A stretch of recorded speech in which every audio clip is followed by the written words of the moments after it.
일단 참 교육방송은 여기까지 듣고요. 지금 두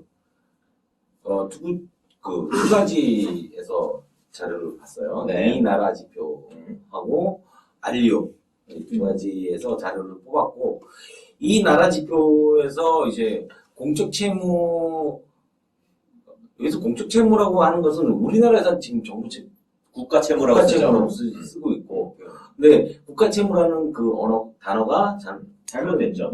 예, 그 국가 채무는 이제 내셔널 뎁이라고 해가지고 국가 안에 모든 채무를 다 합친 걸 이제 국가 채무라고 하고, 지금 우리나라에서 이야기하는 국가 채무는 퍼블릭 뎁, 공적 채무예요. 그러니까 정부를 포함한, 그러니까 이제 제너럴 가버먼트라는 표현을 쓰는데 무슨 이야기냐면 중앙정부, 지방정부, 공기업, 그리고 기금 이런 것들을 다 포함하는 거예요. 정부가 지급 보증을 하는 그 모든 단체까지 다 포함해서 제너럴 가버먼트로 이제 통칭을 하고 있고, 여기를 이제 퍼블릭 섹터, 퍼블릭 뎁, 공적 채무, 그리고 이 외에 이제 민간 기업, 가계 이런 부분에 있는 채무는 그 프라이빗 뎁이라고 해서 전체 나라의 그로스 뎁, 총 부채는, 그러니까 이게 내셔널 뎁이죠 사실. 총 부채는 이 공적 영역과 민간 영역의 채무를 합친 게 국가 채무다 표현을 하고 있는데, 우리나라에서는 정부, 그리고 아마 공기업도 빠질 거예요. 우리나라에서 정부에서 이야기하는 국가 채무는. 그래서 아마 정부하고 지방정부 그 정도까지만 이야기하고 그래서 있을게요. 지금 이 나라 지표에서 얘기하는 국가 채무, 그러니까 공적 채무죠. 공적 채무는 정부가 직접적인 상환을 의무를 부담하는, 그러니까 이게 무슨냐면 이게 직접적인 상환은 그러니까 앞으로 이게 확정되지 않은 상환에 대해서는 뺀다라고 있더라고요. 국민연금 같은 경우 확정돼 있는 상환이 아니죠. 아니니까 그거 빼고 연금 같은 것도 다 빠지고 여러 가지가 빠지더라고요. 그것을 이제 공적 채무, 국가 채무라고 지금 얘기를 하는 거고, 거기서 공적 채무는 국가 채무 플러스 차입금 플러스 국고채 무부담 행위. 국고채 무부담행위. 어려운 거 하지 마요. 왜 그렇게 국고채무 부담행위 아닌가? 무부담 행위. 이거 아버지 가방에 들어가시는 그건데 이거? 아버지 가방에 들어가. 국고 채무 부담행위. 채무 부담행위. 국고채무 부담 행위. 뭔 소리야? 이거 넘어가시죠. 이거 공정채무 아까 설명했으니까 넘어가시죠. 이거 그렇게 넘어갑시다. 아이고 뭐예요? 읽다가 끝나겠어. 이거 괜찮네. 공정채무 어떻게 들어가니까. 일단 공적 채무에서 중앙정부 채무하고 지방 채무, 그리고 적자성 채무, 금융성 채무 이렇게 나눠놨는데, 중앙정부 채무하고 지방성 채무를 합쳐서 국가 채무라고 지금 얘기를 하는 거고, 여기서 다시 말씀드리지만 국가 채무, 저희는 공적 채무가 맞다라고 생각을 하고 있고요. 그리고 중앙정부, 지방정부 채무 속에 적자성 채무와 금융성 채무로 나누더라고요.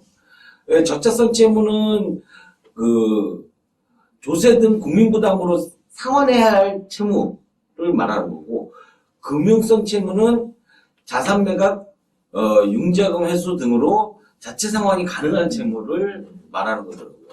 이런 식으로 나눠고 쭉 나눠 있는데, 지금 얘기하는 이 공적 채무가 2020년에 805조. 근데 지금 현재 이거는 계획이고요. 이게 최근 갱신일이 5월 15일. 그리고 8월 31일 날 새로 갱신을 하기로 했는데, 그래서 제가 이거를 했는데 안 해놨더라고요. 9월 1일 날 들어가서 안 해놓고, 그 민원 넣으면 바로 답변. 그래서 오늘 아침에도 9월 4일 오늘 아침에도 들어가서 업데이트 됐나 확인했는데 업데이트가 아직도 안 됐어. 거리두기 때문에. 이거 재택해도 할 수 있잖아. 완 접근이 안 돼. 그러네. 들어가. 그러니까요. 특히나 이런 데는 시스템은 재택으로 하면 안 된다. 근데 얘기를 했네요. 5월 이후에 지금 이 부분도 굉장히 늘어난 걸로 알고 있어요. 네네네. 늘어났던 걸로 알고 있고, 여기서 더 웃긴 거는 이제 2021년, 2022년, 2023년까지 계획을 잡아놨는데, 채무를 계속 늘린다. 그래서 GDP 비율 46%까지 늘리겠다. 라고 계속 이렇게 네. 얘기를 하더라고요. 근데 기업에서 계획을 잡을 때 항상 우측 방향은 좋은 방향으로 아름답게 이렇게 끝나는 방향으로 가는 것을 기본적으로 하잖아요. 네. 그렇다면 채무를 우리는 어떻게 줄여서 40%를 유지한다든가 아니면 40% 밑을 약간 좀 또 내려가 보겠다. 이런 의지치를 집어넣는 게 일반적이라고 저는 생각을 하는데 국가는 늘리겠다 앞으로도 이런 식으로 해놨더라고요. 이런 식으로 계획을 하는 어떤 뭐 이유가 있을까요? 사실 이제 기업도 기업마다 적정 부채 비율이 다 달라요. 그렇겠죠. 채무 계획이 이런 거지. 근데 늘릴 수도 있죠. 수익이 많이 나는 기업들은 만약에 이제 지금 사업을 할 수 있는 거리가 굉장히 많고 이걸로 돈을 정말 잘 벌 수 있으면 무조건 땡겨다가 해야지. 부채가 늘어나가 말고 돈 많이 벌 수 있으니까. 근데 국가는 아까 우리가 처음에도 이야기를 했지만 수익 사업을 하는 데가 아니잖아요. 그렇죠. 결국에는 국민들 세금으로 이걸 다 메꿔야 되는데 좀 이렇게 계속해서 부채가 늘어난다라는 거는 조금 위험 소지가 있죠. 근데 일반 회사도 아까 말씀처럼 우상향으로 계속 뭔가 올라가는 계획은 맨날 세우는데 네. 실제로 결산을 해보면 전혀 올라가지 않고 떨어졌다. 근데 거기에 대한 반성은 안 하고 그 다음에 또 계획 잡으려면 또 올라가. 또 열심히 올려놓고. 꿈은 크게 가지라 그랬어. 아니, 그런 회사가 있어. 내가 알아, 어떤 회사인지. 검증을 안 해. 무조건 계속 우상향이야. 그랬으면 그 회사는 아마 매출액이 올라가까지 갔을 텐데 아직도 지구에 있어. 매출액이. 웃긴 회사가 하나가 있지. 그치? 네. 할 말이 없네.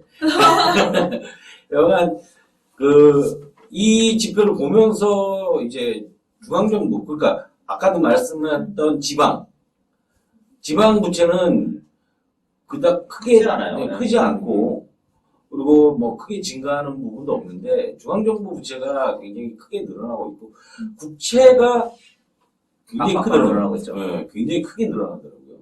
국채라는 것을 이제 이렇게 내놓잖아요. 나라가 부채다. 이 부채를 얼마에 내놓겠다. 얼마에 내놓겠다라고 내놓는 거예요? 아니면 입찰을 붙이는 거예요? 그러니까 국가는 사실 돈을 빌릴 수 있는 수단이 거의 국채밖에 없어요. 물론 이제 한국은행으로부터 차입을 하기도 하지만 그래서 이 국채라는 건 보통 내가 이거 1년 후에 100만 원 꿔주면 5% 이자에서 105만 원 줄게. 그 채권. 아니면 내가 3년 후에 100만 원씩 꿔주면 3년 후에 뭐 110만 원 줄게. 이런 식으로 만기에 얼마 준다라고 적혀져 있는 증서를 이제 파는 거예요. 파는 건데 네. 그 상품처럼 네. 정가 이렇게 파는 거예요. 이렇게 그냥. 파는 거예요. 이렇게 팔면 이제 이게 시장에서 거래가 되는 거예요. 이 채권이 너 들고 있으면 이 만기되는 때에 너한테 110만 원이 들어오는 채권이야. 근데 내가 지금 이거 사면 내가 90만 원 줄게. 너 이거 90만 원 나중에 110만 원 받을 수 있어. 이런 식으로 가격을 시장에서 이제 주고받고 하면서 채권의 가격하고 수익률이 계속 변동이 돼요. 팔 때는 그냥 그 정해져 있는 그거대로 파는 거예요. 근데 시장에서 거래되면서 가격과 수익률이 변동합니다. 결국은 이제 국가는 그 돈 다 액면가 다 주고 그렇죠. 근데 이제 보통 이 채권을 발행을 할 때 그 금액하고 수익률이 있고 모집을 원하는 금액이 있어요. 근데 미국 채권은 사실 수요가 많아. 그래서 잘 팔려. 그래서 만약에 우리가 이거 뭐 100억 불을 하겠다 이렇게 하면 거의 다 팔려. 근데 한국 채권은 사실 잘 안 팔려. 그리고 기간이 긴 채권, 막 10년 이렇게 되는 채권, 요새는 이제 많이 팔리는데 예전에는 10년짜리 채권은 막 발행도 못했어. 왜냐하면 사람들이 한국이 정말 10년을 이걸 갚아줄 수 있으니까 전쟁이 날 수 있다. 그것조차도 신뢰 형성이 안 돼서 한국은 장기 채권을 발행한 지도 2008? 2000 몇 년대에서부터 발행하기 시작했을 거예요. 그래서 한국은 아직까지도 이 금융시장 자체가 성숙하지 못한 시장이에요. 여러분 여기서 이제 좀 봐야 될 게 아까 적자성 채무가 조세 등 국민 부담으로 상환해야 할 채무라고 돼 있는데 이게 금융성 채무보다 훨씬 높게 증가를 하고 있어요. 지금 보면 그 적자성 채무 합계가 아까 476조, 477조 정도 되죠. 네. 근데 금융성 채무는 그 328조 정도 되거든요. 근데 2023년에 가면 적자성 채무가 710조, 711조죠. 711조, 금융성 채무가 350조가 되거든요. 그러니까 국민 부담이 돼야 될 상환액이 훨씬 더 크게 증가한다라는 것이 이 지표에서 나타나더라고요. 그러면 이렇게 봤을 때는 그러면 너네도 세금 많이 내야 된다 이 얘기인 거잖아요. 그렇죠. 결국은 세금이든 뭐든 많이 내야 된다. 세금이에요, 결국. 그리고 이제 더 큰 문제는 사실 이 수치는 굉장히 계획이죠. 보수적인 지금 이렇게 낮춰져 있는 수치예요. 아까도 말했듯이 이 뒤에 숨어 있는 숫자가 더블 이상 숨어 있어요. 그리고 지금 올해도 추경이 4차한 거잖아요. 네네네네. 이런 식으로 추경으로 예산에서 추경 계속하면 그냥 이 계획에서 이제 추가적으로 더 늘어나는 수치인 거죠. 아까도 말씀드렸다시피 5월 15일 했을 때는 우리 지금 2020년도가 805조지만 지금 현재 8월 말 정도로 이거 다시 갱생이 되면 815조 정도 되지 않을까요? 아마 더 늘어 있을 거예요. 그 발행전에 보고 왔을 때 더 800, 그 수치가 더 늘어나 있었어요. 맞췄어. 815조로. 815. 이벤트야? 그렇게 지금 국민 부담인 채무가 굉장히 커지고 있다는 것을 알 수가 있습니다. 그리고 알리오의 이제 공공기관 부채 현황인데요. 공공기관 부채 현황은 크게 변동은 없는 것 같아요. 근데 여기서 이제 공기업하고 준정부기관이 있는데 공기업의 부채 비율은 190%, 중정부기관 부채 비율은 줄어서 125% 정도까지 줄었어요. 185%에서 125%. 그 중정부기관이 공기업보다 부채 비율이 줄어드는데 여기서 질문이 공기업이 이익을 내야 되는 건가요? 내야죠. 공기업이니까. 수익은 내야 되는 게 맞아요. 자체적으로 지속 가능한 형태로.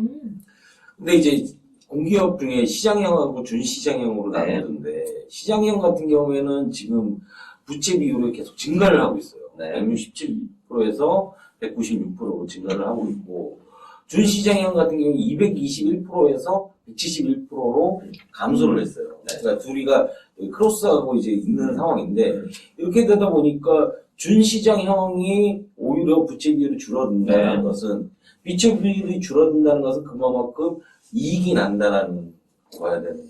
한 2명밖에 해쳐먹은 거. 그쵸. 이거 안 일어나는 거, 네. 이거 안 일어나는 거다. 이거 명박이 때 해먹어가지고 해먹을 거 없어가지고 얘네랑 가만히 있는 거예요. 이게 지금 요 이제 앞에 수치로 넘어가면 사실 더 커요, 저게. 부채 비율이 더 커. 우리 MB 형이 주식회계를 국가적으로 하셔가지고 원래는 공기관으로 해쳐먹어가지고 그치. 공기만 더 이상 해먹을 수가 없는 거야. 그러니까 얘는 가만히 정체된 거지. 갚아주긴 싫고. 그래서 지금 국가 채무로 가는 거죠. 그리고 이제 MB가 워낙 많이 해먹다 보니까 박근혜 정부 때 이제 그 분식회계 이야기가 나왔어요. 사실상 정부 채무가 늘어나야 되는 부분을 이게 공기업 쪽으로 이제 돌린 거야. 돌려가지고 그래서 지금 우리 정부에서 40%로 얘기하는 거예요. 폭증을 했다. 그래서 공기업들 이 채무 조정을 해야 되는 게 아니냐. 그래서 박근혜 때 엄청 말이 많았어. 그래서 박근혜는 나도 뭔가 해먹고 싶은데 못 먹겠는 거지. 못 먹겠는 거야. 먹을 데가 없는 거야. 서비스 꽉 찼지. MB가 앞에서 이제 공기업도 다 해먹었지. 그래서 이제 재단으로 눈을 돌린 거야. 박근혜는 뭐 미르 재단 뭐 이런 거. 기금. 어쨌든 그래서 그때서부터 이게 조금 주목을 받으니까 부채를 좀 줄여라 해서 이제 조금씩 줄여 나가고는 있는 거예요. 그래서 여기는 사실 그런 해석에 큰 의미는 없을 것 같아요. 공기업의 이 부채가 이게 줄어가는 줄고 추세나 이런 거. 늘고는 그냥 안 건드리기 때문에 가만히 있는 이런 수준이라고 보시면 돼요. 너 너무 오래 했어. 지금 다시 5분이야. 궁금하다. 자, 그 다음은 이제 공공기관 재정 상태를 쭉 보다 보니까 우리가 가장 궁금한 게 연금공단. 이때까지 말이 많았잖아요. 네. 봤는데, 연금이 세 가지더라고요. 이제 공무원 연금, 국민연금, 사립학교 교직원 연금. 이렇게 세 가지인데, 아, 군인연금은 여기 없나 봐요. 네. 연금으로 찾았는데 없더라고요. 군 사기 비리가.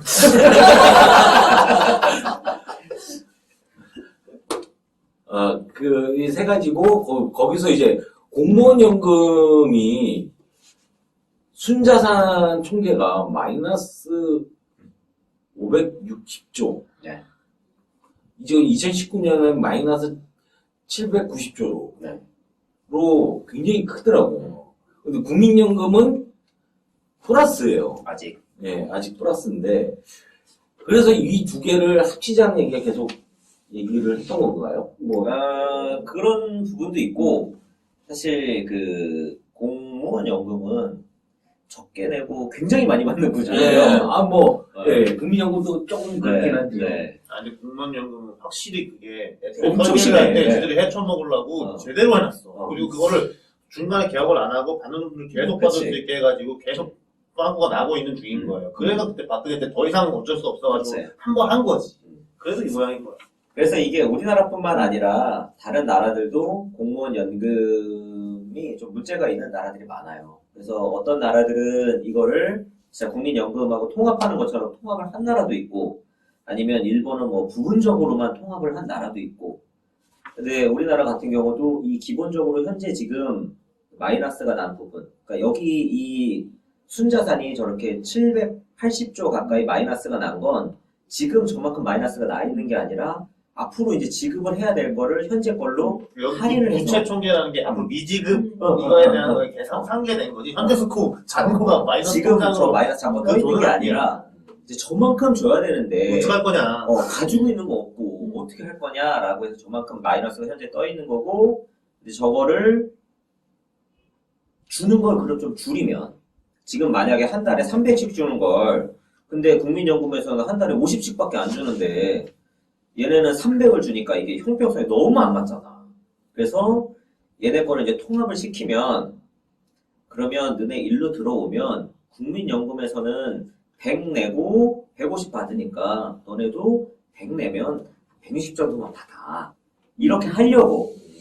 그러니까 확 무조건 줄이는 게 아니라 넣은 만큼 비례해서 받아가는 걸로 좀 바꿔보자 라고 이야기를 하면서 두 개를 합치려고 하는 거예요. 근데 공무원들 입장에서는 내가 왜 공무원을 그러니까 이거지. 야, 내가 연기도 이거 보고 보고 했는데. 그 박봉에도 견디면서 했는데 너네가 와서 이러면 안 되지. 이거는 근데 헌법 현재 박봉 아니잖아요. 아니 지금은 그게 그런데 네. 옛날에 지금 공무원 할 때 그때 그 사람들이 연금 보고서 내가 공무원을 했는데 지금 공무원 시험 준비한 애들도 그거 보고서 사실 하는 건데 이거를 이래버리면 어떡하냐 난리가 날려 멱살 쥐기 직전인 거예요. 그래서 이게 아마 일부는 지금 입사하는 공무원들은 아마 국민연금으로 내가 들어간다고 얘기 들은 것 같아요. 근데 이제 예전에 있던 사람들은 사실 이게 무언가를 제도를 바꾸고 소급 적용하는 건 정말 어렵거든. 그렇죠. 그래서 이제 예전에 있는 사람들도 어떤 식으로든 칼을 대야 되긴 하는데 죽을 때까지 기다릴 수밖에 없어. 이게 문제인 거야. 애들 오래 살아. 그리고 옛날에 공무원 연금을 설계한 사람들이 이게 기본적으로 인구 구조랑 똑같지만 옛날에 공무원 이거 설계한 사람들이 이 밑에 공무원 애들이 내 가지고 자기들을 먹여 살리는 맞아. 쪽으로 해놨다면 지들은 덜 내고 근데 이게 맞아. 지금 안 맞는 거야. 인구도 줄고 이 수도 줄고 근데 이 사람들 계속 오래 살고 그러면 해결을 봐줘야 되거든. 근데 안 되는 거죠. 미치는 거야. 군인연금은 더 심할 거야. 더 심해. 이건 난리야. 난리. 그래서 지금 그 우리 국가 예산에서 보면 이 공무원 연금하고 군인 연금에 대해서 채무, 그러니까 앞으로 지급해야 될 거를 현재로 환산을 해보면 거의 1,000조 가까이. 진짜 근데 많다. 다 이제 저도 이제 된 거예요. 얼마 안 돼요. 근데 그러니까 그렇네요. 1000조. 연금은 그렇고. 자, 재정 상태 하위 3개사인데요. 아, MB의 향기. 공무원 연금 얘를 빼고 얘가 탑인데 얘는 뭐 790조인데 그 다음 2위가 1.1조예요. 마이너스 1.1조. 그 다음이 뭐 마이너스 1.5조. 근데 이렇게 2위가 1조라는 돈이 작은 돈이 작은 작은 돈이 아닌데 하루에 1억씩 써도 200 몇 년이었나? 뭐 엄청 오래 쓰더라고. 하루에 1억씩 써도. 그러니까 이게 계속 700조, 800조 이러다가 감이 없어 이게. 감이 없어. 작은 돈이 돼버려 1조가. 아닌가? 그래서 단위를 얘를 억으로 바꿔야 되나 뭐 이런 고민을 했는데 여하간 2위가 한국광물자원공사 얘네가 마이너스 2.5조 정도가 되는 거죠. 그리고 한국철도도시시설공단. 근데 철도 이쪽이 세 개인가 있죠? 네. 공단 세 개인가 있죠? 그러니까 이게 철도를 까는 공단이 있고 네. 철도를 운영하는 공단이 있고 네. 그걸 다 일단 나눠놨어요. 나눠놔서 얘 하나만 보기에는 좀 약간 좀 그렇긴 한데 철도를 2번 깔을 필요는 없잖아. 철도 시설은 하는 데 있는 거고. 일종의 민영화를 한 거야. 일종의 민영화를. 일정의 미연화를 공기업에다 이런 건 있을 수 있어요. 그리고 대한석탄공사 이게 1.1조죠 마이너스. 대한석탄공사 아직도 연탄을 생산을 우리나라가 석탄 관련해서 사업을 많이 해요. 우리가 좀 석탄은 좀 나잖아. 가진 게 그거밖에 없어. 옛날에 진 것도 많이 있을 거야. 이거. 옛날에. 그리고 요새 또 막 기사 이런 거 보니까 우리나라가 이 석탄 관련한 사업을 이제 뭐 하지 않는다 뭐 해가지고 법을 바꾸고 해서 뭐 해외 진출 뭐 이런 게 막힌다 뭐 그런 기사도 그러니까 있더라고요. 화력발전소를 수출하지 말자 뭐 이런 얘기도 하는 것 같아요. 이렇게 세 개고 그럼 뭐 얘네 세 개를 빼면 거의 그 몇백억 정도 너무 쉽게 얘기하시는 거 아니에요? 석탄공사가 수입하는 것도 여기서. 맞아요. 네. 그러니까 석탄 수입을 해. 그러니까 저 캐지 않아. 트레이드 하는 업체인 트레이드. 그러니까 석유공사는 석유는 다 이렇게 전역처럼 나가 있는데 석탄 아무도 안 사가니까 어쩔 수 없이 있는 거야. 석탄은 필요하거든. 우리도 화력 발전 많이 하고 해야 하니까. 되니까. 그래서 이게 그럴 거예요. 근데 이 석탄공사는 근데 이거는 MB가 크게 해먹은 거 아직 그냥 원래 구조가 이런 거고 밑에 광물 이게 이제 MB의 향이지. 그렇죠. 이렇게 해먹은 게 많아. 그래서 이제 국민연금 재정 현황. 저는 국민연금을 받아야 되기 때문에 검토를 빕니다. 누구하세요? 저는 받아야 되기 때문에 그래서 진짜 많이 냈어요. 제가 많이 냈어요. 진짜 많이 냈어요. 국민적으로 팔자 고친 일 있어요. 그러니까 20살 때부터 낸 거. 그러시구나, 사람이. 20살 그치. 때부터 때문에 다른 사람보다 몇 년을 보내셨네. 이게 오래됐습니다. 근데 여기서 이거는 지표상에 좀 오른지 뭔지 모르겠는데 네. 여기 쑥 들어갔어요. 2018년도에. 이것도 그 PPP 이런 거 했나? 희한하네. 왜 그때 낸 사람이 적지? 그쵸? 개편을. 뭐를 엄청 잃었나? 2018년에? 조성이 운영 수익 이런 거 확 주는 거 아니에요? 조성이 운영 수익이 준 게 아니에요. 운영 수익이 줄었어. 마이너스. 마이너스. 마이너스. 운영 수익, 운영 수익이. 근데 근데 수익만큼 주는 거네.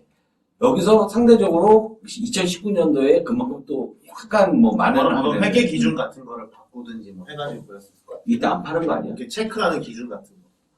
어떻게 이렇게 확 줬다 그 평균하고 비슷한 거 아니야? 얼추 비슷할 것 같긴 하네. 이런 만큼 잃었으면 진짜 나중에 카지노 맞나? 이게 연금 운영 구조상 이렇게 마이너스가 날 수가 없어요. 이게 채권 투자가 많은데 주식을 막 단타로 막 단타? 연금이 이렇게 될 수가 없어. 그렇지. 그러니까 뭔가 기준이 바뀌었든지 이랬을 거야. 여긴 단위가 억원입니다. 이때까지 줘갖고 놀았다가 이제 억원이라서 약간 가벼울 수도 있는데 굉장히 큰 돈이죠. 국고보조금은 지금 800억 정도 계속 800억 정도를 국고보조금으로 한 것 같아요. 지원하는 것 같아요. 국고보조금이라는 것이 세금에서 이제 나가는 거죠. 그리고 운영 수익은 진짜 이제 뭐라고 그럴까? 이 밑에 공공 부문 운영하고 복지 부문, 금융 부문. 금융 부분이 제일 크죠. 운영 수익. 운영을 해서 수익을 내는 것은. 운영 수익이라는 것이 이게 주식을 산다는 얘기가 그렇죠. 뭐 채권, 거의 뭐 채권이 주식, 그다음에 뭐 부동산, 뭐 그런 거에 투자하고 있는 저기 삼성 뭐에 8천억 찍겠다라는 것도 이거 여기서 나가는 거 아니에요? 그 예전에 공인해준 에버랜드하고 네. 그거 할 때 그 국민연금이 아마 그때 최대인가 그랬을 거예요. 두 번째인가 두 번째인가 최대인가 아마 그랬을 거예요. 우리나라 웬만한 블루칩들에는 국민연금이 그치. 들어가 있는데 거기서 오케바리를 들어준 거지 이재용한테 말 이거 뭐 그거 있잖아 그거 근데 이제 그게 8천억이라고 계속 얘기하면 8천억인지 아닌지는 모르는 거잖아. 8천억에 해당하는 손실을 입힌 걸로 추정된다 그치. 이런 거잖아. 추정된다. 추정된다. 근데 지금 이제 그거를 지금 또 다시 보면은 또 산정을 해봐야 돼. 왜냐하면 좀 벌었어. 삼바가 너무 올라갔어 지금. 너무 올라가가지고 그때 사실 삼바의 가치가 뭐 이제 10조 원 이렇게 해서 뭐 5조 원 정도를 뭐 분식을 한 거다라고 이야기를 했는데 지금 보니까 삼바가 23조가 그렇거든. 시가총액이. 그러니까 이게 지금 사실 분식회계나라고 이야기하기가 좀 뻘쭘해진 상황이야. 어쨌든 행위 자체는 나쁜 짓을 한 게 맞는데 그게 돈의 손해보다는 그냥 괘씸한 거지. 이런 돈으로- 의도를 가지고 계획적으로 움직였으니까. 그러니까 그거 행위 자체가 나쁜 거라고 그래서 지금 돈으로 따지면 사실 뭐 그냥 말하기가 애매해요. 애매한 상황이 됐어요. 그리고 이제 국가부채라고 얘기를 하는 이 국가부채, 나라에서 얘기하는 국가부채라고 얘기하는 게 공적 채무잖아요. 공적 채무. 네. 이 공적 채무는 2019년에 728조고 그리고 올해는 815조를 넘어서 갈 것 같고 그랬을 경우에 GDP 대비 38%다. 그래서 뭐 40%를 넘니 안 넘니 네네네네. 뭐 계속 그러고 있는 거잖아요. 얘기를. 그래, 넘어도 된다라고 얘기를 하고 더 재정 된다. 준칙. 네, 재정 준칙이라는 게 있는 건지 모르겠지만 여하간 그 40%가 적정하다라는 얘기를 할 수 있는 것도 아니잖아요. 뭐 상징적인 수치죠. 상징적인 수치로 그러면 40% 정해놓은 거지. 아니, 그러니까 빚을 아예 안 지는 것도 건강하지 않은 상황인 거잖아요. 국가에서는 빚을 안 질 수 있으면 안 지는 게 좋죠. 아니 내가 요즘 빚 좀 져봤는데 사람은 빚 지고 살아야 되더라. 그래 열심히 살았다는 거. 나도 사람이고 국가는 또 다르지. 거기에 이제 공공기관 부채가 525조, 네.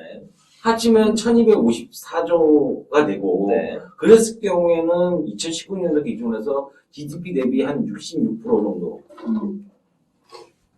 여기에 이제 뭐 다른 거는 빠져 있는 상황. 네. 단순하게 이제 공적 채무하고 공공기관 부채만 봤을 경우 이 정도 되더라고요. 네. 우리가 계속적으로 뭐 40% 얘기할 게 아니라 진짜 이거는 한 67% 정도에서 네. 있다라고 생각하고 얘기를 해야 되는 거 아닌가라는 생각은. 근데 사실 이 수치도 제가 볼 때는 이제 좀 낮은 수치예요. 그렇죠, 그렇죠. 왜냐하면 그 밑에 한번 볼게요. 예. 그 다음 페이지. 이게 사실은 이제 2010년도부터 연구소에서는 이렇게 좀 채무에 대해서 국가 채무라는 거를 좀 확정 채무와 잠정 채무, 그러니까 가급적이면 정말 일어날 수 있는 모든 채무를 폭넓게 잡아서 수치를 계속 조사를 하고 있어요. 왜냐하면 어쨌든 위급한 상황이 오게 되면 채무는 누군가가 갚아야 되거든요. 근데 이 민간 영역에서 이걸 갚지 못하면 결국에는 이게 국가의 채무로 넘어오게 돼, 공적 영역으로 그 채무가 넘어오기 때문에 이거를 97년도에 이미 경험을 했어요. 97년도 그 IMF가 터지기 전에 김영삼 정부에서는 사실 우리나라는 채권 발행을 통한 국가 채무가 거의 빵이었어요. 왜냐면 아무도 국채를 사지 않으니까. 국가가 빚을 거의 내지 않고 있었단 말이에요. 근데 IMF가 터지고 나서 국가 채무가 갑자기 160조가 생겼어요. 이 160조는 사실상 그때 기업들이 지고 있던 그 달러 빚, 그거를 다 갚아준 거예요. IMF가 달러 빌려줘가지고 그 달러 가지고 달러 빚을 다 갚고 이제 국가가 160조를 갖고 갚아서 한 갚고 가는 거지. 2, 3년 정도 있다 그래도 다 갚았죠, 그거를.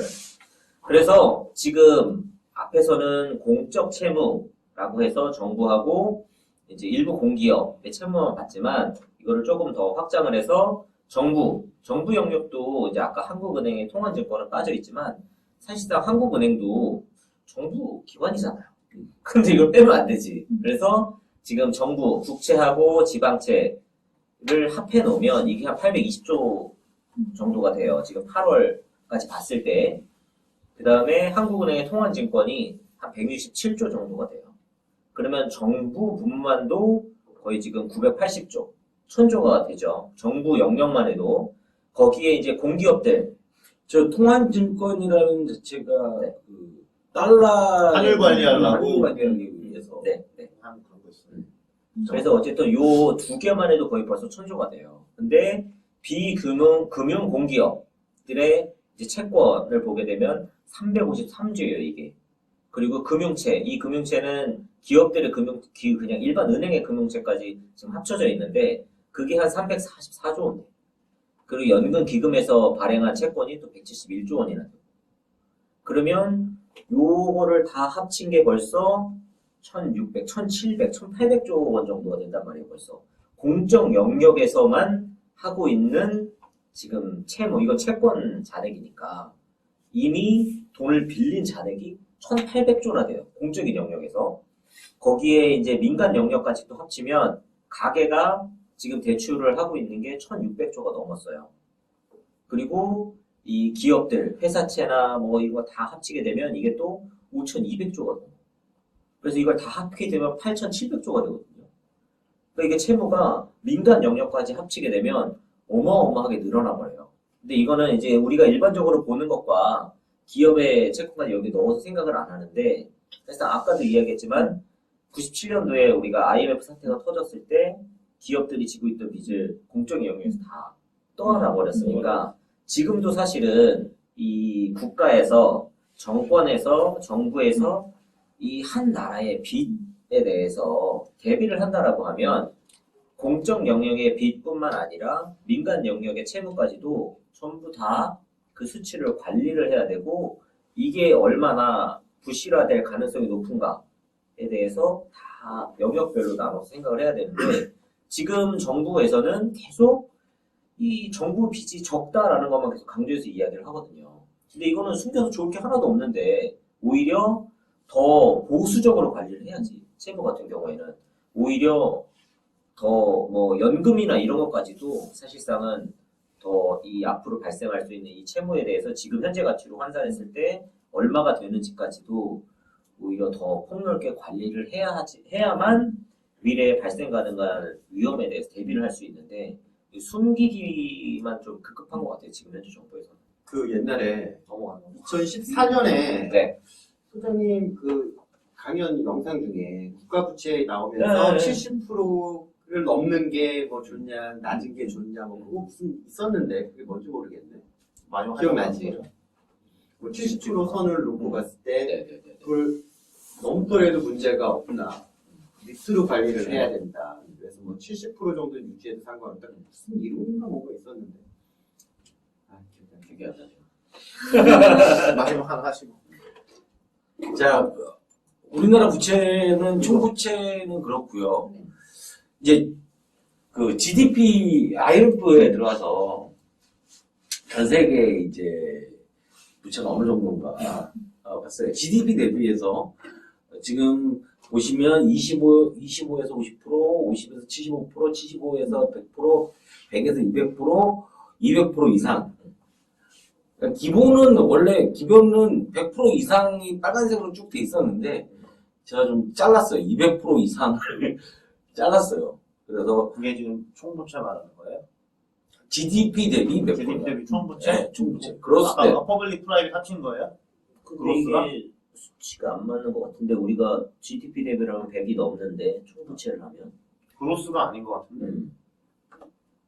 그로스 대비라고? IMF. 위에 그로스 대비라고 써있잖아요. 예. 그로스는 총부채인 거잖아. 음. 근데 아까 그로스로 하면은 그러니까 퍼블릭이랑 프라이빗 다 합쳐야 되잖아요. 근데 지금 25에서 50이라고?